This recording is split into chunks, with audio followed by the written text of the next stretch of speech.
Hey friends out there in YouTube land, Rob here. Today I want to talk to you about wireless microphone systems. These little guys right here, they can make your job very easy or extremely frustrating when you're on location. Some of them record, some of them don't. Which one do you need? Does it make sense to buy a budget one? Should you spend a lot of money on a real expensive one? These are gonna be some of my thoughts on how I got to my collection of wireless recording microphones and microphone systems. So if you're ready, let's jump into it. But before we do, we're gonna talk about these. I wanna give you my too long, didn't listen kind of deal. Because this is one of those conversations where I'm going to talk about my experiences. Some of you don't like the longer explanation type of videos because it's me just talking to you. Some of you like the conversation and want the detail. So for those of you, stick around after this. And for those of you that just want the answer up front, here it is. After about 4 or 5 years of using probably 5 years, a little bit longer than using these, ever since the XSWDs came out and before, I had always been trying to find a wireless system.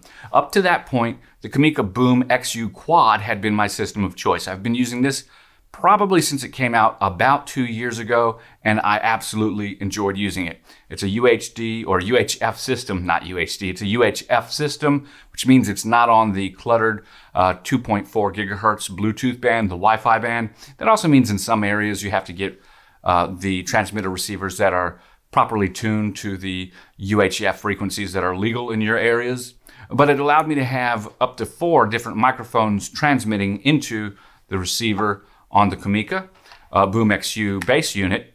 And then I could split those 4 channels out individually through the use of adapters or just run them straight into my camcorder and call it a day. I could also adjust each one individually there, and then as a global adjustment could do that on the camcorder or whatever audio interface that I was using. That's runner-up until just a couple of months ago when the Hollyland, I guess it's the Lark Max, was released. This guy right here, this new one with the little, I guess the magnets on the back. I absolutely love this thing. It records as well as transmits. And what's more important is that this allows me to get further away with more things in between line of sight and not drop signal. It also records, which is a nice feature. But since all of these don't record, I won't be comparing that particular function to any of the other ones when I tell you why I was using them one way or the other. But if you get a recorder and a microphone, transmitter, receiver, transceiver, wireless system, do so. It's great. Now, that's out of the way, let's move over to the in-depth discussion. Whew. Okay, so let's actually talk about where my journey really began. My journey began on just recording sound separately and then syncing in post using an H1, a Zoom H1, and then the Zoom H1N, and then of course different recorders. I just would put that on my Talent, plug it in, hide the lavalier, and then good to go. I would do my best to sync in post, either through a clapperboard, clapping hands, or just matching up the streams of different audio systems, or looking at some visual references and stuff like that. It was a pain, but things like Adobe Premiere and DaVinci Resolve make that easy, so it really wasn't that big of a pain. What I did know is I wanted something that would work better. So one of my first forays into that was twofold. I first went into a system very similar to the Comica Boom XD, which is around a $179 or $200 system, maybe $220, $230. If you get 2 transmitters, they have different packages, and they have them for iPhones or whatever. They have several different packages. Just get the one that's going to be for how you're going to use it, whether it's on a camera or connecting with a 1/8 inch jack or something like that. In any event, I had gone with a much more inexpensive one than that one at the time, around $90 to $100, and I didn't like it at all. I actually sent it back.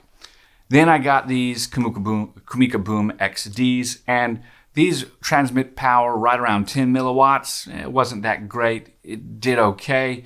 I wasn't very satisfied. I used them, but for anything realistically, when you think about a wedding, now people will do these tests online where they show you walking line of sight and you can get 600 meters or something like that. None of that matters when you're actually at a wedding and people are standing up when the bride walks down the aisle.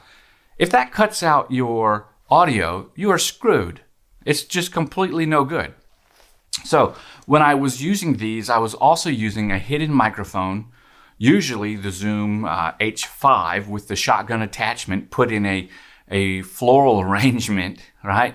Somewhere close to where my bride and groom would be standing so that I could at least get some sound if these went out and still have the wireless capability and no mics or no things showing. but they weren't reliable enough where I didn't need to do something like that. And that's my point. It doesn't matter if you can get 20, 30 feet away, line of sight when everyone's sitting. If the moment they all stand up because the bride walks down the aisle, if your audio is cut out, if the signal is cut out, then they are useless. They're no good. Okay. Well, when I was using these, that meant I needed to do something a little bit different with my setup. It meant that I kept my audio recorder, that would usually be my B cam, static and close so that these didn't have to transmit as far, and then I could use my A cam and move it around or however I wanted to. But it also meant that my B cam kind of had to be at least closer to where everything was. Also, with using these, although the recorder or the transceiver has some adjustments, which is really nice, you can control both microphones. This is a 2-pack. You can control both transmits, wireless mics on here. They also have a microphone built in, which was really nice, as well as the option to use a lavalier. You just plug it right in, no problem. Okay. Those were fine, but I wanted something a little bit more robust, and I use a lot of camcorders, so I wanted XLR. Now, there's a myth. Many people think that big XLR ports and everything make things professional. No, they don't really make things professional. They just make things more robust, right? Okay? They could make things more professional, but that's like cinematic. What does that term even mean, right? What does cinematic mean, right? That's another discussion for another day.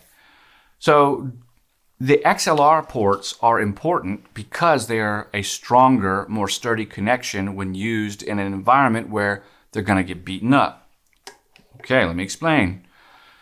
Something like this that a groom might wear on his jacket with a lavalier that's plugged in, if he takes his jacket off and forgets that it's there because it's not his gear and he didn't think about it, well, you run the risk of having this plastic body break if there's a lot of tension put or a lot of leverage put on the 1/8 inch jack. Okay, so, excuse me. So when we talk about why XLRs are important in this next step of where I'm going with my purchasing decisions and things like that, I wanted something more robust. And usually all of my microphones, I use XLR and everything I do, I like the XLR system. XLR mics are good to go. So the next set of devices I got were the Sennheiser XSWDs. Now I absolutely love these because they are as simple as using a cable. There are no gain adjustments or low pass adjustments or any adjustments on the devices themselves. You simply turn them on by the push of a button. They sync, that's it. You then plug them in. What's so cool about them is on a device like this, you just plug it in and you're done. And it fits naturally on a camcorder very easily for me because, well, hey, it's an XLR and camcorders are made to be used with XLR ports. Some camcorders also have 1/8 inch jacks, but these work very well. In fact, it even gets so much better because you can come over here and just grab your handheld mic, unplug your shotgun mic, boom. And now you've got, in this case, a lavalier mic on a body pack on a person and a handheld mic that they can use. This begins to look a lot like a news setup, and that's exactly what it is. It's the XSWD ENG setup, and it even comes with this nice XS1 microphone with an on and off switch. Works very well. I enjoy them. Now, you don't have to use these specifically with that microphone. You can actually use these with an XLR cable. I've got another set, and that's how I find that I use these mostly, is I actually don't often use the lavalier set with the XLR, although you can pair these to anything, so these are good male XLR connectors. I don't usually use the female lavalier set. Instead, I will use a bunch of male and female XLR sets. And I'll use these for XLR cable runs when I need to span a distance like a doorway or from a side of a wall to a side of a wall in a wedding reception or something like that. These work very well.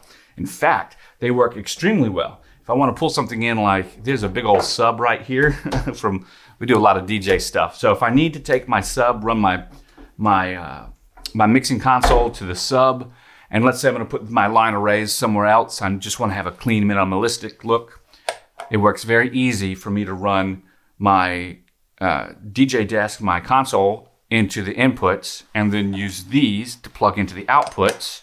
And then I can put my speakers, my columns, anywhere else that I want with the opposite end. They just connect. So it makes it work very simple. The next question you might say is, couldn't you do that with one of these? Yeah, you're absolutely right. You could use an adapter. I think I've got one right over here. I may not, but even if I don't, you could just as simply use these as an adapter by plugging in an 1/8 inch out, right, to XLR or 1/4 inch, whichever yours happens to be, and then plug those into your pass-through or throughput or your inputs, wherever you wanted to go. So yes, that would work.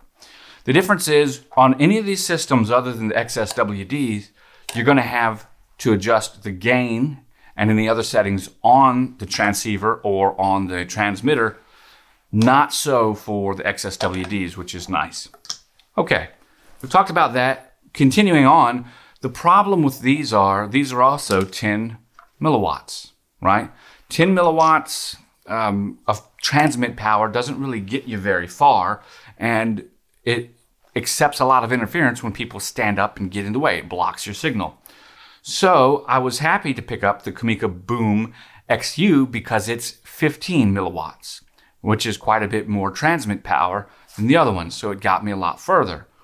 It also, like I said earlier, works on the UHF frequency, which is not as crowded anymore as all of these, which work on the Bluetooth or Wi-Fi frequency, which is 2.4 gigahertz, which means that these guys have to constantly frequency hop in order to make sure that there's no interference.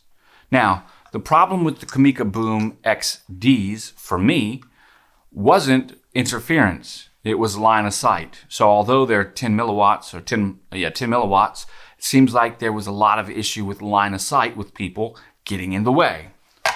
Okay, so I switch over to these. The problem with the XSWDs, they're also 10 milliwatts, probably a more true value of their actual power is 10 milliwatts. These may not be as powerful because they are so much more susceptible to line of sight interruptions. These don't care as much, but I noticed specifically on one set, this blue set right here, I constantly get RF interference. And after testing and using a spectrum analyzer on the computer while these are plugged in and everything else, what I found was, I believe it has to do with the frequency hopping that they employ, their encryption, that's causing this little. Now, if you've ever heard it, you'll never want to hear it again. And that means you'll never want to use them again, especially in areas where that happens mostly. And when did I hear that the most? When line of sight was interrupted, when there were a lot of people in one area, lots of mobile devices, things like that. Also, I want to make it clear that I'm not just currently talking about outdoor operations. I'm talking about outdoor and indoor operations. Indoors, these work quite a bit better even in a church or a cathedral or a reception hall at a hotel. These work well. Indoor, these work better, but still not as good as these because of that sound. Now, it's true that that interference I only ever picked up on that one set, which has been identified. This is actually a replacement set because I sent this to Sennheiser and had them replace them under their 2-year guaranteed warranty, and they did, and I still have an issue. Because of that, I don't use them for anything that line of sight could be a problem or where it's going to be carrying a lot of vocals.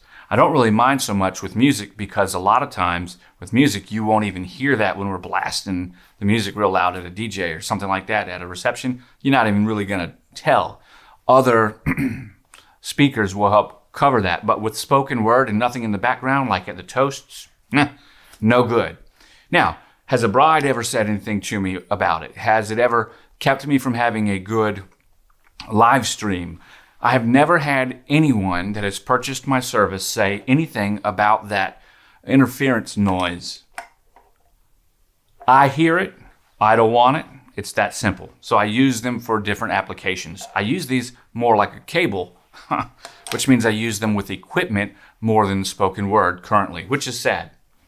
We did move on to the Comica Boom XU quad, The neat part about this was that because it's also an analog system, not a digital system, you can pair multiple to this device on the same channel. Although this will only accept, each receiver will only use 4 channels at one time, you can pair multiple microphones to the same channel, just like with a walkie-talkie, and they'll all be transmitting, except unlike with a walkie-talkie, they won't scrub on top of each other. They'll just transmit together. So because of that, this is always receiving. You could have 8 or 12 or 16 hooked up at one time, as long as you had multiples on each channel. I haven't really had many issues with this, other than the fact that it doesn't record. And that was never an issue, and that's not something that we're talking about as a comparison between these as poor or anything, because, well, quite frankly, if they could all record, my information would still be the same. This would still be the runner-up.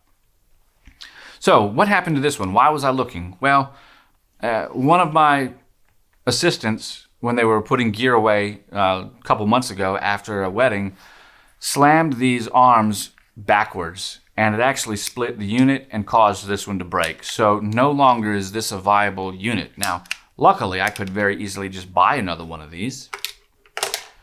The transmitters are all still good, but after 2 years of use, I've noticed some battery degradation in the ones I use mostly, which is labeled A and B. And I also noticed that there is a big power hum whenever you charge the device at the same time that you're using the device.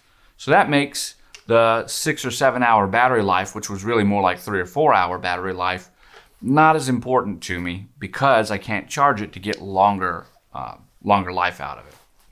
So if I was going to use something a little bit longer, I would need to then prepare differently and switch out microphones or charge differently or something. I would have to come up with a plan, as you could imagine.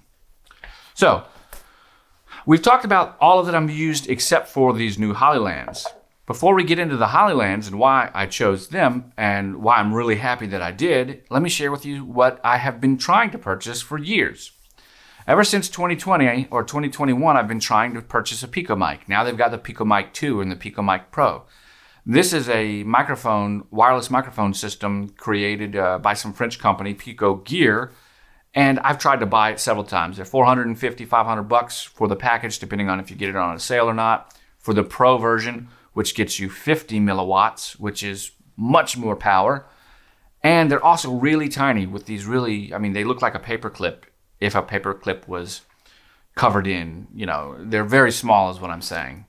And I can never order them because they're never in stock. So I can't buy them. You might say, what, Rob, why didn't you just get the Rode Wireless Go? I had problems with the Rode Wireless Go. I had a Rode Wireless Go. Now this is my experience on my copy. I did not keep it. Think about all the problems I've talked about here. And these are just worst case problems. The fact is I have used all of these to make money for my business, and they've worked well enough in the past, some more than others, and I've learned as I've gone along the way, right? But nowhere in here does Rode have a spot. And number one was I just didn't like how much Rode was interfered with when people would stand up for the bride walking down. Goodness, it was as bad as these. And because it was as bad as those, in my experience, maybe it's not truly as bad, scientifically as bad, but my experience with them, I just didn't even keep it. I kept them for a couple weeks, 3 or 4 weddings at the wedding season, try to get through, no good, so I sent them back. Now we've got the Rode Wireless Go 2, and it's internal recording and everything. I'm already off the brand. They're square, they're big, it says Rode real strong on them. I don't really mind the branding, but for a bride, that's a big piece of branding to try to hide, no good for me. I have Rode gear. I've got the Podcaster Pro or the Rodecaster Pro. I've got a Rode Pod mic. I got all kinds of stuff. Rode NTG2 over there. Yeah, I just don't like the Rode Wireless Go. So it's nothing against Rode. It's that product I don't like. You might say, why not get the DJI mic? Well, now they've got the DJI mic version 2 coming out, but I wasn't interested in that either. The DJI mic was nice. I have a DJI mic that came with my Pocket Go 2. That's pretty much where they got the inspiration for the DJI mic, the creator combo with the wireless microphone that paired with the Pocket Go 2.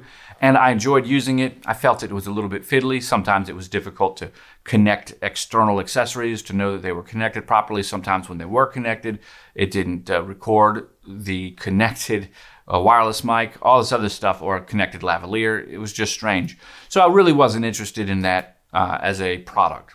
When the Go 2 came out, or the DJI Mic 2 came out, that wasn't a deal either.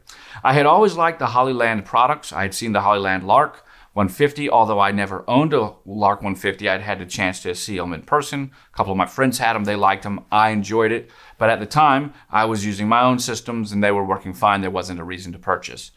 So when it gets down to it, why did I buy the Hollyland Lark Max? I bought it because my other device broke, right? The one that I was using, had it not broken, I wouldn't have bought it because this had been working very well. But boy, oh boy, am I glad that I did. If you've waited this far, now you're about to hear a love story to this device right here. All these other things, they don't even matter, okay? First of all, beautiful case that it comes with. Everything you need is right here. Lavalier mics. Well, actually, it doesn't come with lavalier mics, excuse me, but all the additional connections. I'm using a couple of lavalier mics. I got plenty of them. They work. The charging case, absolutely great. Real nice. Tells you all the stuff that's in there. Tells you how much power's left when it's all connected. You can see they just turn on like that. They just charge. You get like 22 hours of recharge time. You can recharge these all like 3 times. It's real nice. It works very well. You close it, they turn off. You can set them to record continuously. So when you take them out, they automatically record. They can record 7 hours of 24, 48K audio. And when it's done, it just loops. So it just constantly loops. So you might as well have them on to record all the time. But actually, that's not even the number one reason why I like them. The number one reason why I like them is that they sound freaking amazing. Freaking amazing. You just clip them on. Of course, you set your levels, right? You plug them in, and that's it. The audio that it picks up is crisp, it's clear, it's articulate. There are several different audio functions that you have that can reduce wind noise and improve the articulation, the EQ and stuff like that. I actually find that I like this right here. And it's nice because they clip as well as have a magnet. See if I can do it right here. My leather jacket might be a little too tough for it, but you'll see. Boom. Now I got a magnet. Okay. So when you think of about a lapel, a linen lapel on a suit, I can put this underneath the lapel. You know, the lapel folds over. I can put this underneath the lapel, and this magnet is strong enough to hold this underneath the lapel.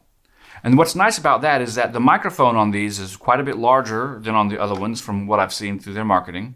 The diaphragm's larger. It's also sunken in a little bit, which protects the front of this from wind a little bit more.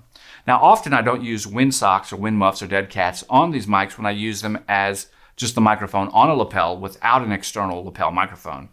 You can plug that in right here, no problem, just like you would with this. And that can go wherever it needs to go. But these have been great just plugging in underneath the buttons that button down of a pastor's shirt. Maybe the tie is holding it. You put this on the inside of the button, in between the buttons. You put that right there. Now you have a little black disc. The tie covers it up. You might say, Rob, come on. You got a tie and everything over top of the mic. It's going to sound terrible. Well, no, not at all. I've used that technique often in order to not have to use dead cats like I was talking about a minute ago, and it works well. But what's more important is that sometimes you'll have a lot of EQing to do. I really like the EQ that they have built into these. It just sounds good. Now, the build quality. Dude, these have a substantial weight, okay? They weigh more, you can feel it, than the other ones, definitely than the XSWDs. And it's because they actually have a metal build. And if it's not metal, it's definitely a metal frame. The front is a soft touch material that's kind of grippy, which I hope that over a period of 5 years won't turn to plastic or plastisol. You know, I've got that H5 I talked about earlier. I kept that in a case for the past year, and it turned out now all the soft touch rubber parts are sticky. It is 8 years old or 9 years old, maybe 10 years old. In any event, this right here just feels good. In fact, so does the actual receiver. And the receiver has every function and menu that you might want to think about built right into it. It just works great, okay? So when you think about those, you might say, yeah, Rob, but how do you get them onto your camera? How do they work? Well, you've got a couple instances to do this. With these and this camera, there's not really a lot of work to do. You simply take off the top handle, and that activates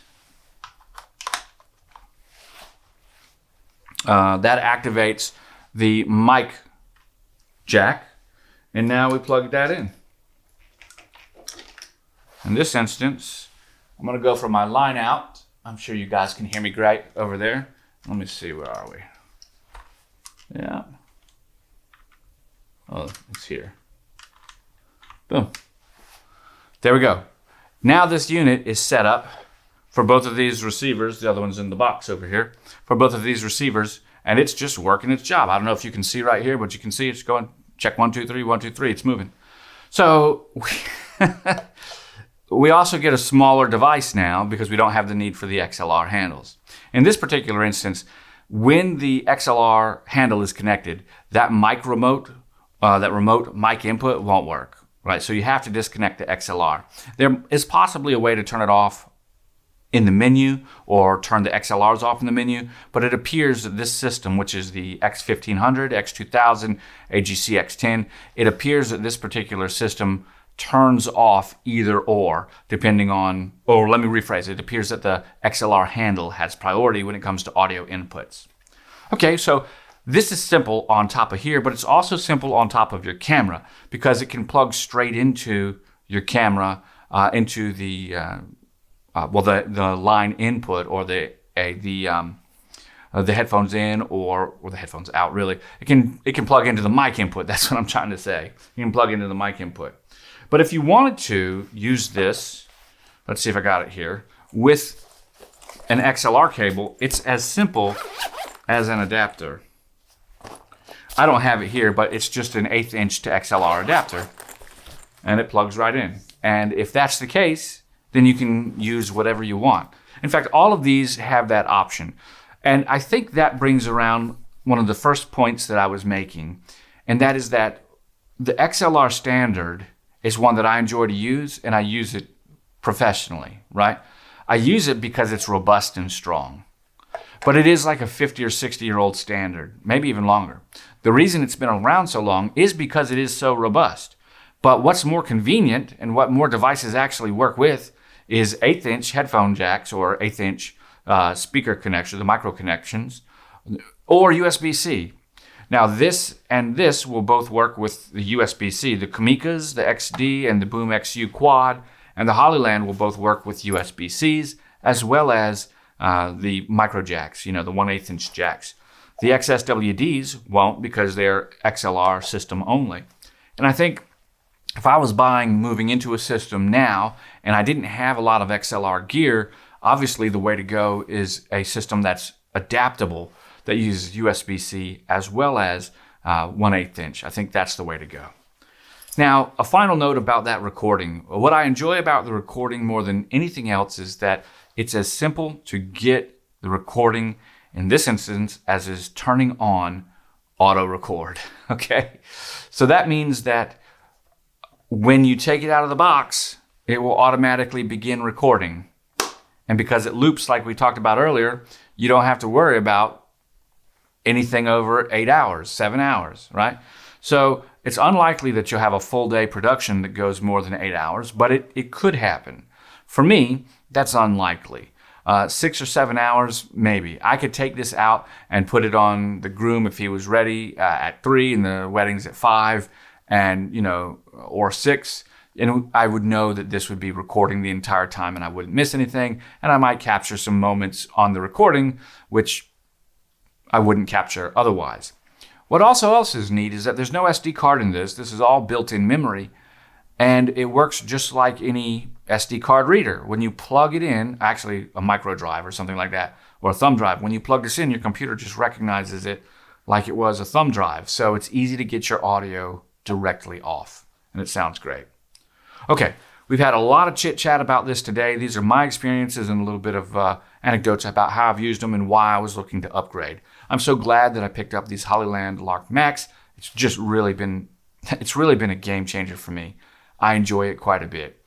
If you are out there and you say, well, I want 32-bit float point, this, that, and the other,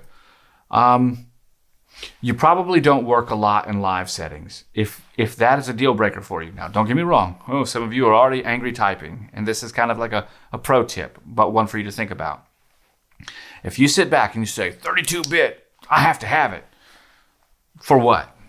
Because you don't know how to set your levels, or because you're looking for a way to ensure an unmonitored system doesn't overpeak. If that's the case, you're going to be fine with 32-bit, or you're going to be fine with these as well. When it gets down to it, you can very simply set your levels in a live setting, because 32-bit won't help you. That's a post-production thing. If your levels aren't set on a live wedding, then guess what? Whatever your microphone's recording is going to be broadcast, and it's going to sound terrible. So in a live setting like that, you have to set your levels properly, or at least approximately, and monitor them, which is something that's important, right? If you don't have the ability to monitor them and you're doing post-production, that's where, in my opinion, 32-bit float becomes much, much more important, because you can regain a signal that's lost either through clipping or from being too low.